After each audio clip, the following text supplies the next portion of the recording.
Bendito Rey, gracias por esta oportunidad que nos das de meditar un día más en tu palabra, las enseñanzas que nos has dejado a través de tus siervos, el apóstol Pablo. Señor, gracias bendito Rey por esta gran oportunidad que estamos teniendo de adquirir este conocimiento que nos está sirviendo para hacernos mejores personas, en comparación a nosotros mismos, no en comparación a alguien más, sino que esta enseñanza nos ha permitido entender que nosotros mismos podemos mejorar en nuestras formas de ser, siempre va a haber cosas que aprendamos, que nos ayuden, Señor, a mejorar nuestras personas, nuestras vidas, nuestra perspectiva de vida, la forma en cómo vemos a nuestros hermanos, las circunstancias en las que nos encontramos viviendo el día de hoy, y que por supuesto, Señor, lo más importante, que tú estás en control de todo esto, en todo y por todo. Gracias, Señor, por este día de reposo. Gracias por la vida de nuestros hermanos en la fe en todo el mundo. Muchos no los conocemos, pero sabemos que están ahí, que hoy dedican este día para consagrarlo a ti, para adorarte, para bendecirte, para agradecerte, Señor, por todo lo que nos has dado en toda nuestra vida, en el curso de esta semana. Y sabemos que hoy tu Espíritu Santo está en todos los hogares en donde hemos dispuesto que tú eres nuestro pequeño santuario en el lugar de nuestra dispersión. Gracias, Señor, por esta conciencia, por esta gran verdad con la cual vivimos, Señor. En el nombre de Yeshua, nuestro Salvador y Redentor, te damos gracias. Amén. Amén. Pues bien, amigos, ¿qué les parece si me acompañan ahí a la segunda carta del apóstol Pablo a los Corintios?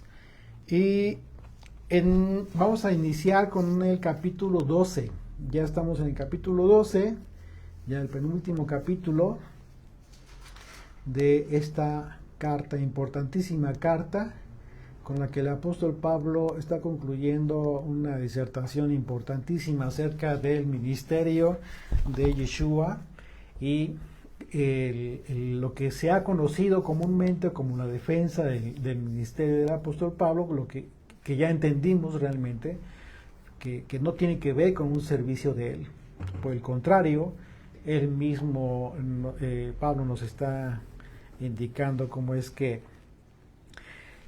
no se gloría de lo que ha implicado todo su servicio, sino en su debilidad. Y en este capítulo, por supuesto, que habla de este tema.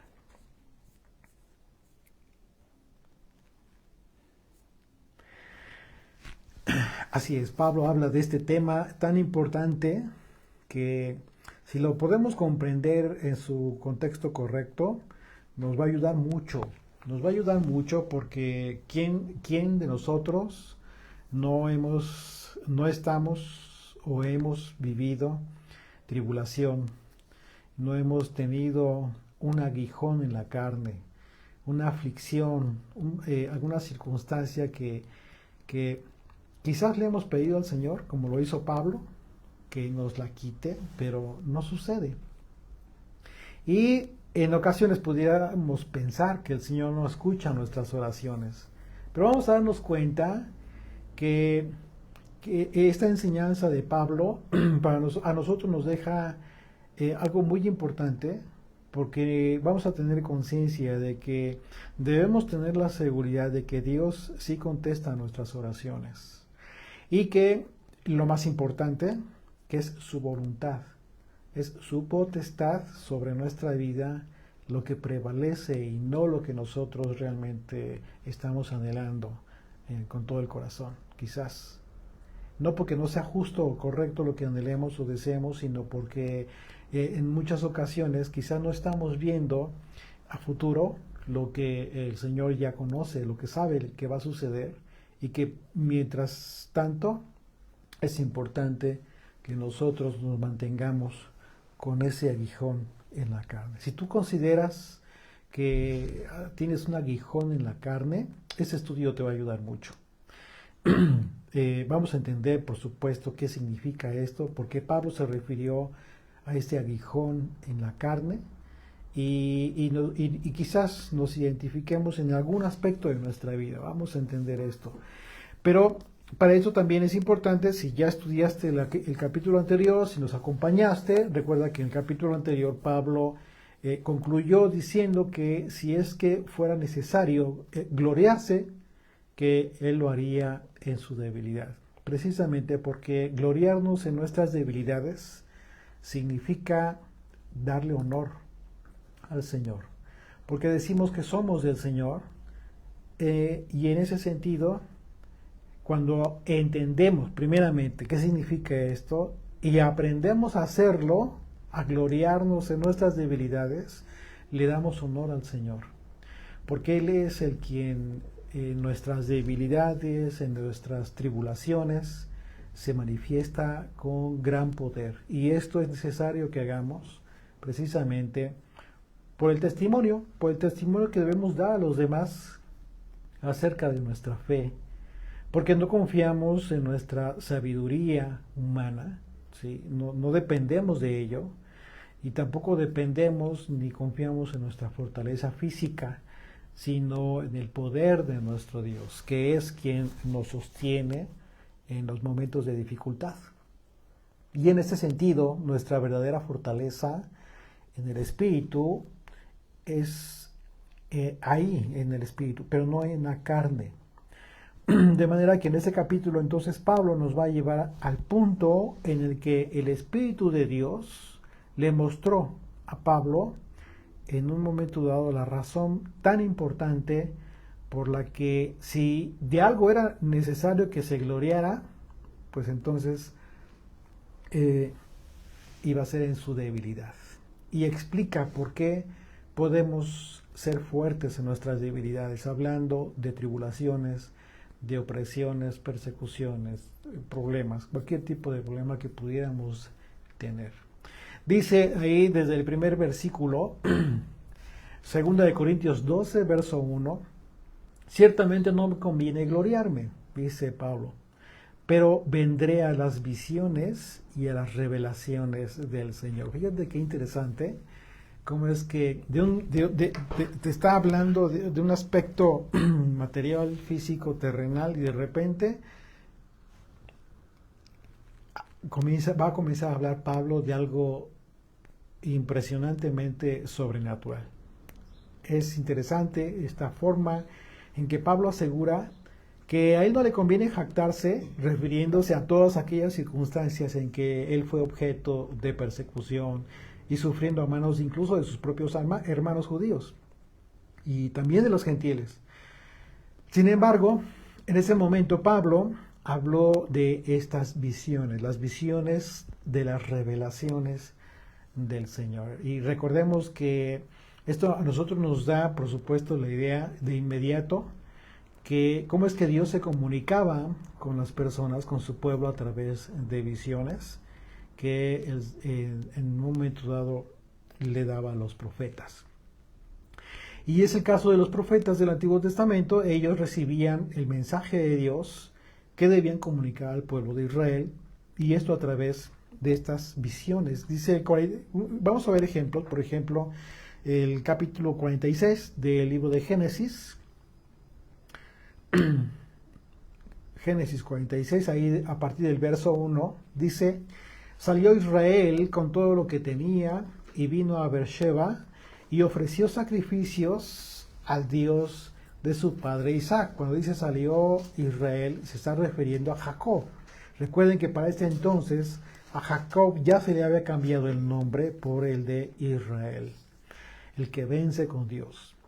Y dice el verso 2, habló Dios a Israel en visiones de noche, a Jacob. Y dijo Jacob, Jacob, y él respondió, heme aquí. Y dijo, yo soy Dios, el Dios de tu padre, no temas de descender a Egipto, porque allí yo haré de ti una gran nación. Yo descenderé contigo a Egipto, y yo también te haré volver. Y la mano de José cerrará tus ojos. ¿De qué está hablando? Bueno, está hablando de una profecía que se cumpliría acerca de todo el tiempo que Israel estaría, el pueblo de Israel estaría en Egipto, y que después de unos años estaría oprimido, pero a pesar de ello, finalmente sería liberado.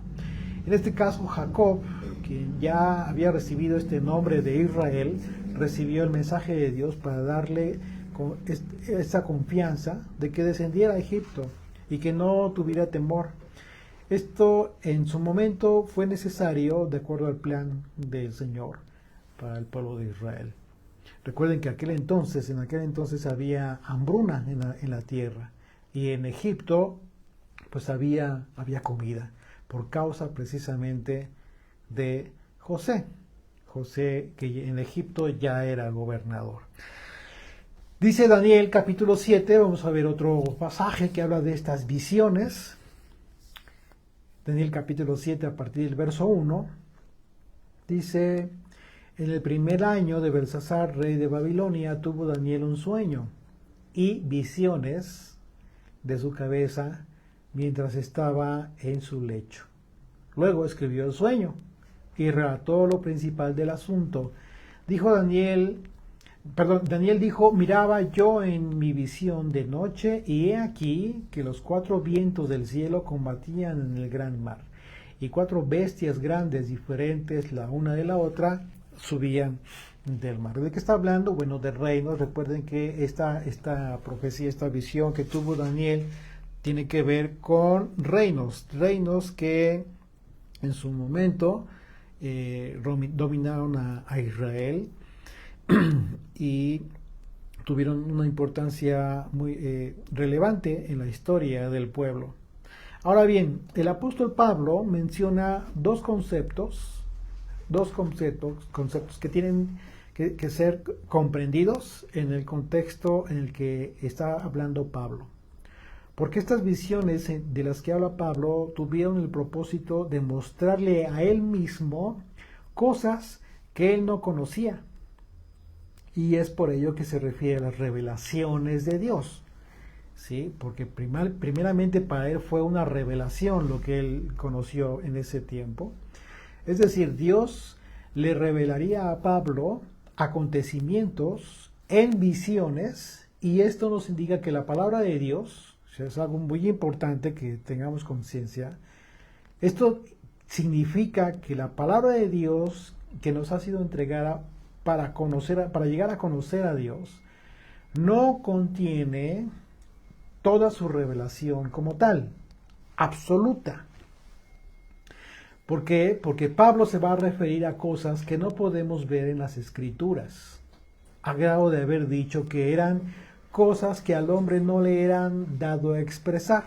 Fíjate qué interesante, que a pesar de que Pablo las conoció, se le impidió a Pablo dar a conocer lo que él conoció en ese momento. Interesante, ¿no? Interesante. Sin embargo, por otro lado, a través de los tiempos, ha habido casos en que a los hombres y mujeres de Dios, el Señor les ha dado revelaciones de cosas que incluso ellos no supieron cuándo sucederían. Pero se les dio la orden literal de sellar ese conocimiento, porque ese conocimiento no era para esos tiempos, sino para tiempo después, como en el caso del profeta Daniel. Una vez más, por ejemplo, acompáñame ahí a Daniel capítulo 12, dice: por tu parte, Daniel, guarda en secreto estas palabras y sella el libro hasta el tiempo final. Muchos lo consultarán y aumentará su saber.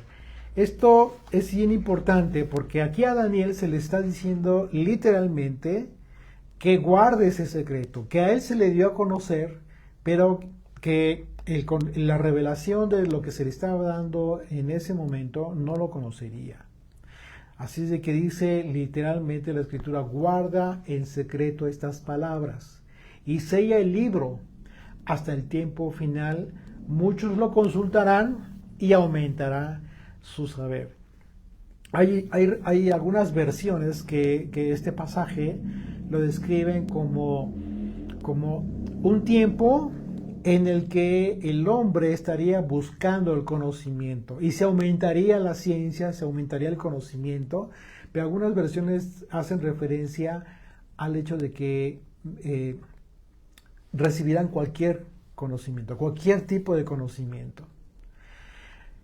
Por otro lado, el apóstol Pablo, el apóstol Juan, se le prohibió escribir en un momento dado el libro.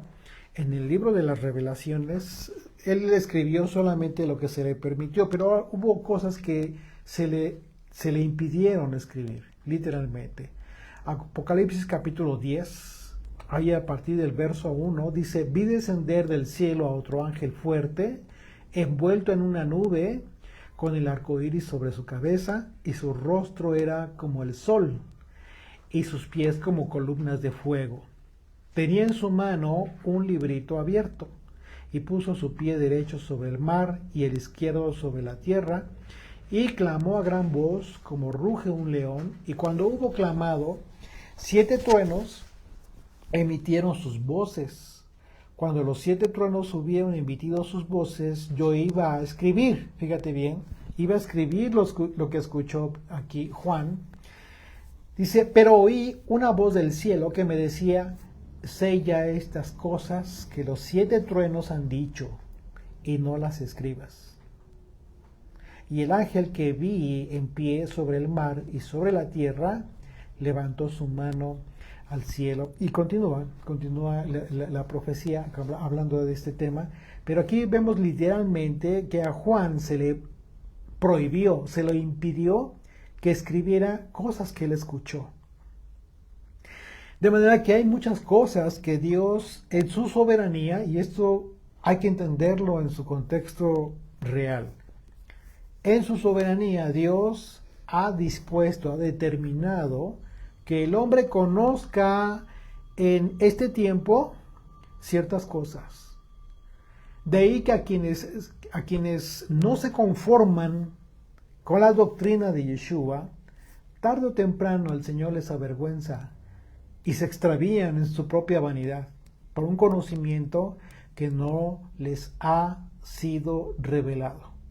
Si nosotros estamos entendiendo estos pasajes como lo va a decir el propio Pablo incluso, que hubo cosas que le fueron reveladas a humanos en su momento de la historia, y que Dios dijo: esto no lo vas a dar a conocer por una o por otra razón.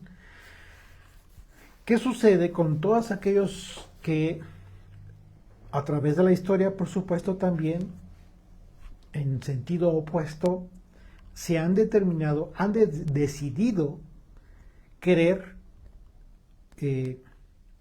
buscar un conocimiento oculto, un conocimiento que Dios ha determinado no exponer, no dar a conocer en su tiempo? Así es de que resulta interesante que de aquí pueden deducir que de este aspecto, en este aspecto pudieron haber ya resultado, haberse dado a conocer doctrinas, enseñanzas, que hoy por supuesto que abundan de infinidad de cosas que a final de cuentas son supuestos, son producto de la imaginación del hombre, y que puede llegar a conectar o hacer coincidir con determinados aspectos de las escrituras, pero que de ninguna manera tiene que ver con un conocimiento que Dios le haya permitido al hombre adquirir. Así es de que si en algún momento dado has estado como que muy enfrascado con este aspecto de escudriñar los aspectos ocultos de la escritura, que incluso se dice literalmente, ¿sí?, acerca del conocimiento de la Torah oculta, ¿sí?, cosas que te llevan incluso al tema de la cábala, tantas cosas que rayan en el misticismo religioso. Pues bueno, Es aquí, en esos pasajes, donde resulta muy, muy interesante que hagamos conciencia acerca de lo sencillo, de lo simple, de aquellas palabras del maestro cuando dijo que cuando él levantó su mirada al cielo y le dio gracias al Padre por haber escondido todas estas cosas que buscan muchos de los sabios. El Señor las escondió de un conocimiento, de un discernimiento, de sabiduría humana, las escondió. Y dice, para dárselas a estos que son como niños. ¿A quiénes se refirió? Pues aquellos que buscan lo simple, lo sencillo, aquellos que buscan agradarse en el Señor, buscan la alegría del corazón sincera, de saber que, y la conciencia de que son del Señor, son ovejas del Padre, y que el Padre les cuida, les cuida en todo, y lo único que tenemos que hacer es conocerle, como dijo el propio Yeshua, como dice la Escritura. Por esa razón, de ellos, de su interior, fluye aguas vivas, fluye palabra que da vida a muchos más. ¿Qué significa esto? Es una promesa que dijo Yeshua, justo en la fiesta de Sukkot, allá en el templo. El que cree en mí, como dice la Escritura. Lo que te está diciendo es, ¿crees en Dios? Bueno, entonces enfócate a creer en Dios, en el Padre, en el Creador de los cielos y la tierra, como dice la Escritura. No estés enfrascado en un conocimiento que Dios no quiso darte, que no quiso darle al hombre, por razones que en su potestad y en su soberanía tienen su justificación. No cuestionemos este tema. ¿Por qué? Porque estaríamos cuestionando la potestad divina. Y dice el verso 2, dice, conozco, y dice, fíjate cómo dice Pablo, y se refiere a él mismo en tercera persona. Dice, conozco a un hombre en el Mesías, que hace 14 años, si en el cuerpo, no lo sé, o sea, físicamente hablando, si en el cuerpo no lo sé, si fuera del cuerpo, se decía en el espíritu, no lo sé, Dios lo sabe, dice, fue arrebatado hasta el tercer cielo. A lo largo de las Escrituras vemos que se hace esta referencia a los cielos, primeramente, y no en singular, sino en plural, dando a entender que hay varios cielos, que hay otros cielos. Y la palabra hebrea para cielos es la palabra Shamaim. Ustedes ya lo saben, lo hemos estudiado en el libro de Génesis. Y esto es una referencia al arco visible donde se mueven las nubes. En primera vista, sí, nosotros lo podemos ver. Pero también es una referencia a el espacio, que está más allá, en donde se mueven los cuerpos celestiales. Shamaim es la palabra hebrea corriente que se utiliza para referirse a la bóveda celeste. En las Escrituras hay pasajes muchos pasajes que hablan de los cielos, ¿sí? Hablando del Salmo, y Pablo habla del Salmo, se refiere a los cielos, más allá de los cielos, refiriéndose a este tema, en el Salmo 68, verso 8. ¿Y en qué se refiere a esto? Fíjate en el contexto, Efesios capítulo 4, verso 7, Pablo refiere a este tema. Dice, pero a cada uno de nosotros fue dada la gracia conforme a la medida del don del Mesías. Por lo cual dice, subiendo a lo alto, llevó cautiva la cautividad y dio dones a los hombres. Y eso de que subió, ¿qué es? Sino que también había descendido primero a las partes más bajas de la tierra. El que descendió es el mismo que también subió por encima de todos los cielos para llenarlo todo. ¿Ya te diste cuenta cómo está hablando? Y aquí Pablo se refiere a todos los cielos. Es como si hubiera varios. Ese es el tema muy interesante del que está hablando Pablo. De manera que este tercer cielo al que hace referencia Pablo es muy probable que se refiera al paraíso, lo que en hebreo podría describirse como la Shekinah. Y a continuación, Pablo confirma que este tercer cielo del que habla es el paraíso. Fíjate bien cómo lo expresa, dice el verso 3. Y conozco a tal hombre, si en el cuerpo o fuera del cuerpo, no lo sé, Dios lo sabe. Una vez más, se sigue refiriendo en tercera persona, como si hubiese sido otro el que tuvo esta experiencia.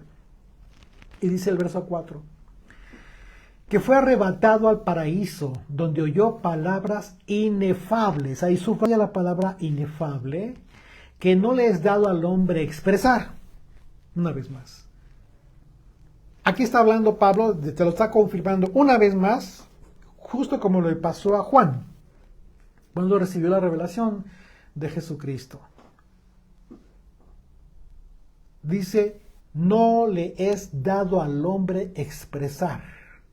Palabras inefables. De tal hombre, dice, de tal hombre me gloriaré, pero de mí mismo en nada me gloriaré. Por esa razón lo habla en tercera persona.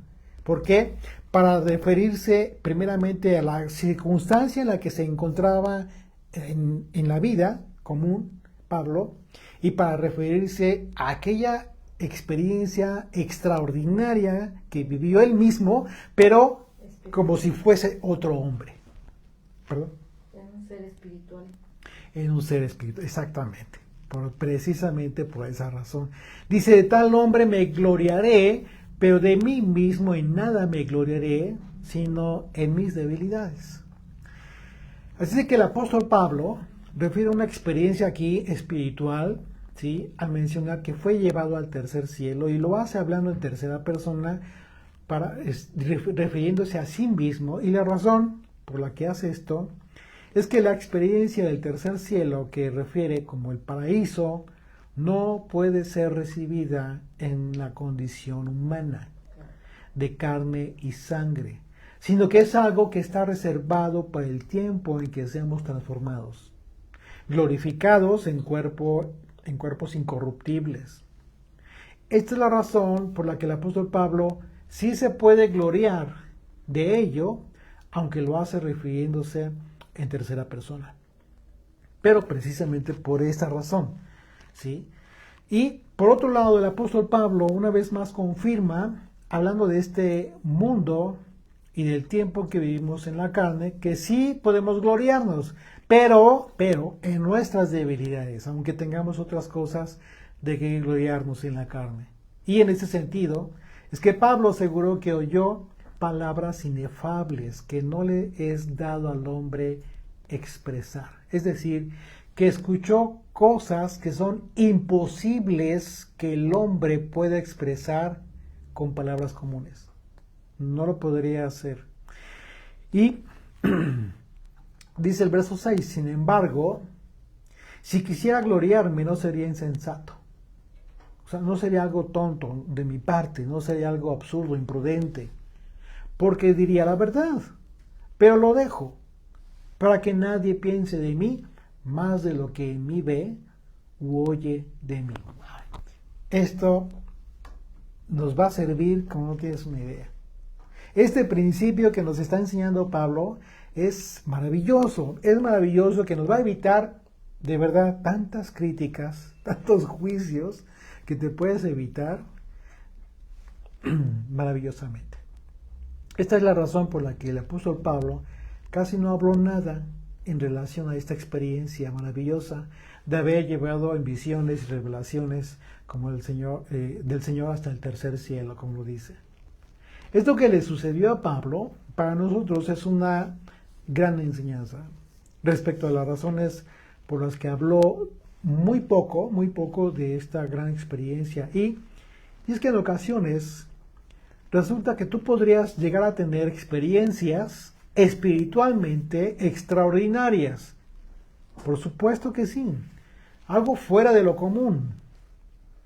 Experiencias que el Señor te permita vivir. O incluso conocer en visiones, fíjate. Lo que podríamos entender como sueños.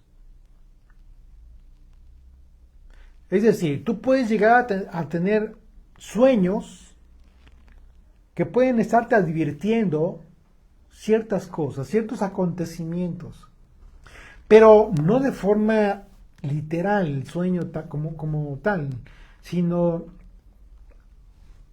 como dando a entender. Hay otros pasajes en que, por ejemplo, el propio Daniel no entendía las visiones que estaba teniendo. Y el ángel se las explicó literalmente. Se las explicó para que pudiera Daniel hacer lo correspondiente. Puede ser que te suceda algo similar, que en visiones el Señor te esté dando a entender algo, X, cualquier cosa, no sé, que vaya a suceder. Pero, y puede ser que al siguiente día en la mañana tú lo recuerdes, pero no puedas entender de qué se trata. Simplemente tienes como que la conciencia de que el Señor te estaba diciendo algo, o te quiso decir algo. Soñaste algo que quizás pueda suceder. No puedes interpretarlo, no lo entendiste en su momento. Y resulta que después, ya pasados algunos días, suceden algunos acontecimientos que te hacen recordar aquel sueño que tuviste. Si te ha sucedido esto, considera como una posibilidad de que se trate esto de lo que estamos hablando. No como Pablo, que te llevaron al tercer cielo, ¿no? Sino que el Señor te está hablando, quizás. Por supuesto que el Señor continúa hablando a su pueblo, claro que sí. Así es de que no descartemos estas circunstancias, estas experiencias, que espiritualmente hablando, por supuesto que son reales, claro que sí. Pero tenemos que tener mesura, prudencia. Por eso Pablo, y es a donde yo voy, Pablo no habló mucho de ese tema. Lo menciona, pero rápidamente cierra el tema en ese momento. No habló más. Imagínate todo lo que nos pudo haber contado de esa experiencia en el tercer cielo. Y no lo hizo Pablo. Hoy en día, por supuesto que tú puedes llegar a tener esas experiencias, ¿sí? Pero esa enseñanza de Pablo nos dice que aunque hayas llegado a tener estas experiencias extraordinarias de este tipo, ¿sí? De las que podrías gloriarte en ellas, lo mejor es que no lo hagas. Aunque como dice Pablo, no sería imprudente, dice no sería insensato, claro. Pero ¿por qué Pablo no lo hizo entonces? Porque dijo, mejor no me glorío, no me glorío de esa experiencia. Lo mejor es que en un momento dado, estas personas que llegan a tener estas experiencias, que quizás no pueden entender, ¿sí? ¿Qué va a suceder con aquellas personas que te escuchen y que oigan lo que tú hablas? Quizás no te crean, que es lo más común. No crean o no entiendan lo que te sucede en relación a este tipo de experiencias sobrenaturales. Lo mejor que es entonces en estas circunstancias que es, bueno, que no piensen de ti más de lo que ven sus ojos de las personas, tu vida común. Y que no oigan de ti otra cosa que lo que tú puedas expresar y que puedan comprender. Eso es lo que Pablo es lo que está diciendo. Fíjate cómo lo dijo una vez más, el verso 6 dice, sin embargo, si yo quisiera gloriarme, no sería insensato, no sería imprudente, porque diría la verdad, eso le sucedió, pero lo dejo, pero no lo voy a hacer, no lo voy a divulgar, para que nadie piense de mí más de lo que ve en mí o oye de mí. Si tú has llegado a tener esas experiencias extraordinarias con Dios, quédatelas tú. Eso es lo más hermoso. Guárdalas como un tesoro para ti. Y evítate que la gente quizás no pueda entenderte no pueda comprenderte, que te tire de loco o mentiroso, o en el peor de los casos que de repente ya comiencen a tener envidias, cosas que, en fin, porque ha habido ocasiones en que, bueno, hablas en su momento de lo que soñaste y ¿qué crees? Lo compartiste y al rato las personas a las que les compartiste ya te están hablando y diciendo, oye, ¿te acuerdas de lo que soñaste? Sucedió esto y esto y esto. Y esto es más impresionante. Pero cuando cuando quienes están recibiendo esta información no tienen un corazón sano, se pueden generar problemas. Por eso es mejor recibir y poner en práctica la enseñanza de Pablo. Que mejor oigan de ti lo que comúnmente pueden comprender y que vean en ti lo que tu testimonio de vida, la forma en cómo vives. Eso es lo mejor. Y dice el verso 7, para que la grandeza de las revelaciones no me exaltase desmedidamente, y aquí dice algo bien importante, ¿por qué? Porque Dios sabía que Pablo finalmente en su condición humana estaba en carne y sangre, y había recibido un conocimiento que solamente en el espíritu puede ser recibido y discernido correctamente, pero en la carne se corrompe. Entonces, ¿qué fue lo que hizo Dios? Dice, me fue dado un aguijón en mi carne, un mensajero de Satanás que me abofetee para que no me enaltezca sobremanera. Ya te dice cuenta de la razón por la cual Dios le dio este aguijón. En estudios anteriores hemos analizado esta disertación del apóstol Pablo en el tema relacionado con las aflicciones que representan la condición de la carne, una condición pues que todos tenemos, sí, por supuesto, mientras tenemos vida en este mundo. Así es de que para entender las palabras de Pablo es necesario que comprendamos el contexto en el que expresa el contraste de lo que representa la grandeza de las revelaciones de Dios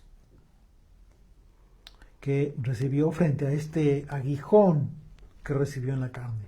Este aguijón en la carne del que habla Pablo tuvo un propósito definido y ese propósito fue evitar que se enalteciera.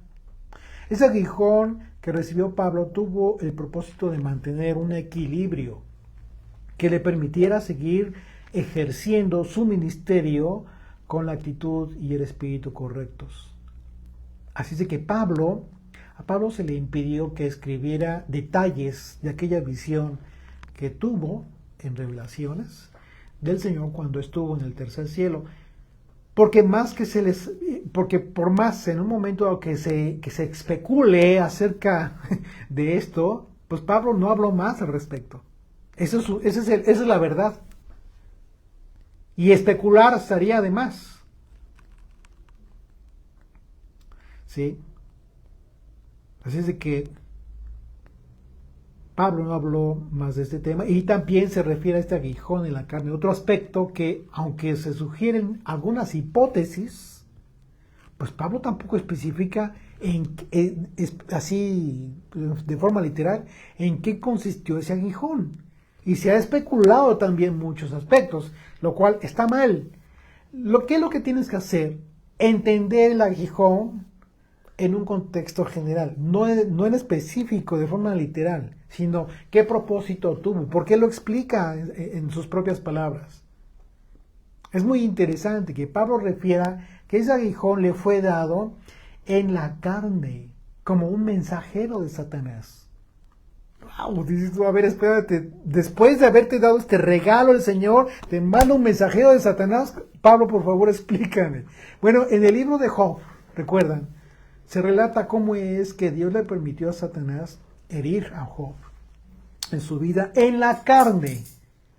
¿Con qué propósito? Bueno, el propósito de demostrar que Job no blasfemaría del Señor. Así es de que esa enseñanza a nosotros nos indica que Pablo era consciente de que Satanás está autorizado. Satanás es autorizado por Dios para probar la fidelidad de sus siervos. Y en este caso específico refiere que el motivo de este mensajero de Satanás tuvo el propósito de impedir que Pablo en su carne se envaneciera. Por eso refiere que ese aguijón en la carne fue enviado, un enviado de Satanás para bofetearlo, si tantito se envaneciera. Y la palabra aguijón en el griego que está utilizando aquí Pablo es la palabra skolops y se traduce como fastidio o discapacidad corporal, literal, como una discapacidad corporal. Tuvo un problema físico, por eso lo dice en la carne, Pablo.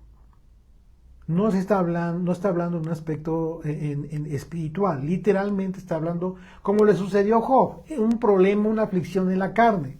De manera que ese aguijón en la carne le fue dado a Pablo, era algo que la gente podía ver, que la gente podía percibir en Pablo como una deficiencia, y con lo cual podemos entonces entender un poco mejor cuando él decía que la gente lo menospreciaba al verlo.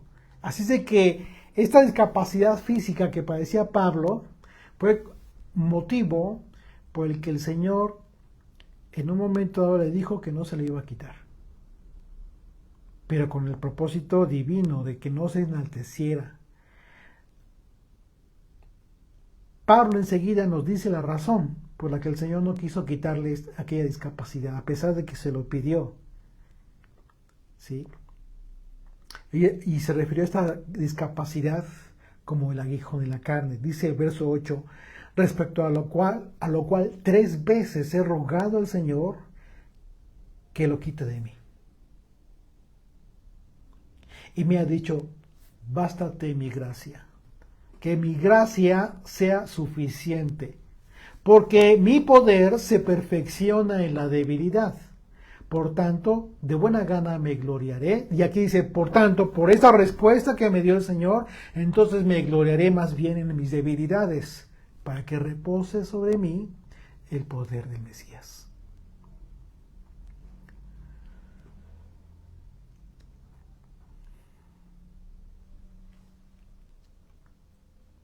La respuesta de Dios fue contundente para Pablo y definitiva. Y esto no representa que no se agradara el Señor de Pablo. Por supuesto que sí. Por eso, en esta experiencia de que fue llevado al tercer cielo, no es posible en la carne, sino en el espíritu. Lo que sucedió es que Pablo murió. A Pablo lo fueron a tirar como muerto. Pero el Señor lo resucitó. Entonces, no es que no se agradara de su siervo el Señor. Por supuesto que sí, pero le servía más con este aguijón que sin el aguijón. ¿Por qué? Porque el Señor conoce nuestra debilidad y nuestra debilidad principal es la carne y la sangre. Por eso Pablo todo el tiempo estuvo hablando de este tema.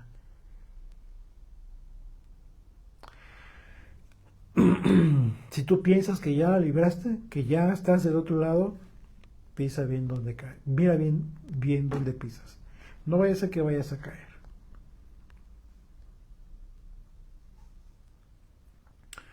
Esta respuesta del Señor fue contundente para Pablo.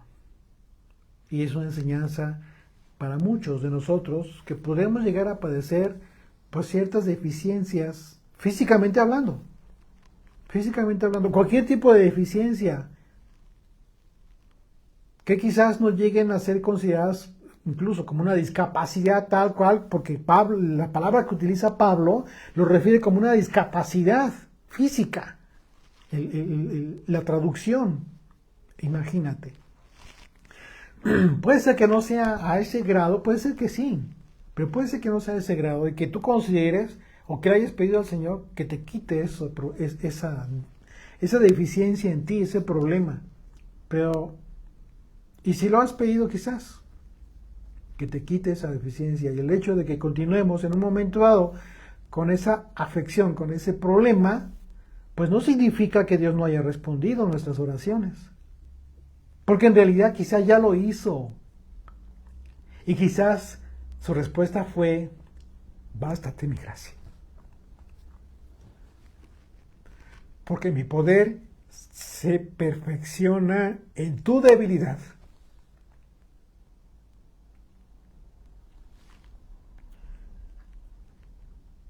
Dios responde a las oraciones. Y no esperemos que su respuesta siempre sea como lo pedimos, como si fuera carta a la mesa. Dios sabe lo que es mejor para nosotros y sabe cómo le vamos a servir mejor. Y si le vamos a servir mejor con esa debilidad, pues esa debilidad, al gloriarnos nosotros en esa deficiencia, le damos honra a Dios y entonces el testimonio que le damos al mundo es en qué Dios cree esta persona. Que a pesar de lo que vive, su fe es tan fuerte que me contagia. Quiero eso. Ese es el poder de Dios. Pero cuando tú te glorías en esa debilidad, no hay perfectos. No hay perfectos. Hablando de los siervos del Señor, pues no hay perfectos. Está en nosotros el esforzarnos, el querer ser mejores, el querer hacer mejor las cosas. Sí, eso es bueno, por supuesto, pero siempre vas a tener límites. La gracia que fue depositada en el apóstol Pablo, como una poderosa influencia espiritual en su vida, efectivamente cumplió el propósito de que el poder de Dios fuese perfeccionado en la vida de Pablo, pero también para testimonio del poder de Dios ante los ojos de todos.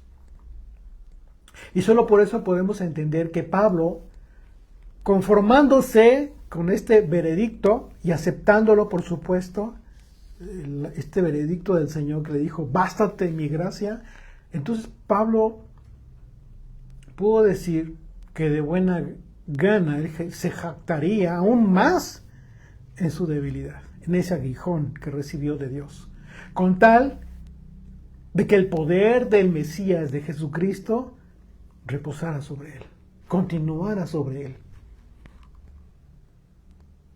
Pablo lo aceptó de buena gana. Definitivamente estas palabras del apóstol Pablo no pueden ser comprendidas por quienes aún no han experimentado la gracia de Dios. Porque al tratarse de una influencia en el Espíritu de Dios, en el espíritu de las personas, sobre las propias personas, esto genera una reacción incomprensible para la mente humana en términos comunes y corrientes. Una persona que no conoce a Dios, que no conoce el carácter de Dios, ni la forma de hacer las cosas de Dios, no puede comprender esto. Una persona que aún no ha comenzado a vivir en el Espíritu, su comprensión de todo lo que le rodea se limita a una comprensión práctica y material. Por lo tanto, estas palabras de Pablo a estas personas pues les resultan una locura, literal, porque para esas personas es inconcebible que alguien en sus cabales pueda jactarse de sus debilidades, de sus problemas, de sus aflicciones. Imagínate una discapacidad física. Ahí está el poder de Dios. Pero lo que no pueden entender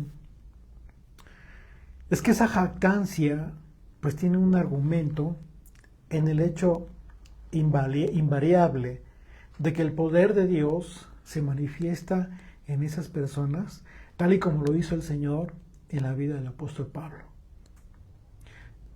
Yeshua escogió a discípulos, como discípulos a personas que frente a muchos doctos de la ley en su tiempo,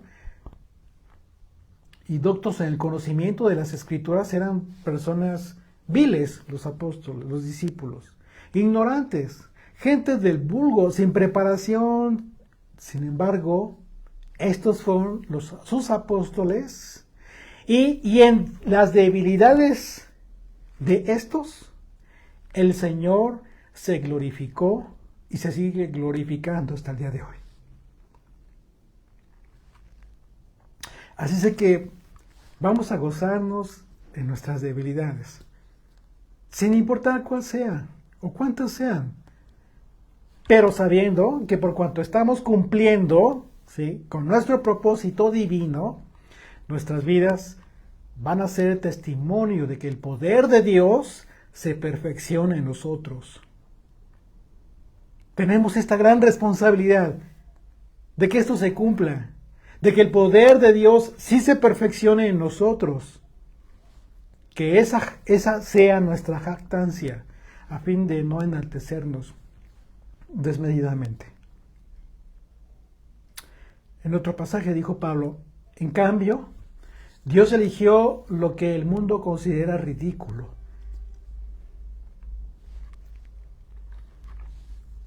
para avergonzar a los que se creen sabios. Y escogió cosas que no tienen para poder avergonzar a los poderosos. Dios escogió lo menospreciado por el mundo, lo que se considera como nada, y lo usó para convertir en nada lo que el mundo considera importante. Como resultado, nadie puede jactarse en presencia de Dios. Amén. Bendito eres, Señor. Gracias te damos por tu palabra, Señor. Gracias, Padre, por esa gracia, esa influencia divina que nos das, mi Dios, para obedecer tus mandamientos, Padre eterno. Y en todo y por todo eres glorificado, porque nada es nuestro, Señor. Todo lo que podamos nosotros hacer, todo lo que podamos obedecer, mi Dios, es nada delante de ti, papito. Gracias porque tú eres glorificado en todo y por todo, Señor. Que en nuestras vidas, Padre eterno, no nos enaltezcamos, no nos creamos más que otros, Señor, sino miremos a otros mejores, como mejores antes que nosotros, Padre, para que tu nombre sea glorificado, Señor. Y en toda circunstancia en nuestra vida veamos ese poder, Señor, que tú tienes. Que tu nombre sea glorificado en nuestras vidas, en las enfermedades, en las pruebas, en los rechazos, Señor, en todo lo que vivimos, Padre eterno. Que tu nombre sea glorificado, porque nuestra vida es para eso, para glorificarte. Todas las circunstancias que vivimos son para darte gloria, Señor. Gracias te damos, Padre, por este estudio tan hermoso que hemos tenido. Nos basta tu gracia, nos es suficiente tu gracia para nuestra vida, Señor. En el nombre y por los méritos de Yeshua. Amén. Amén.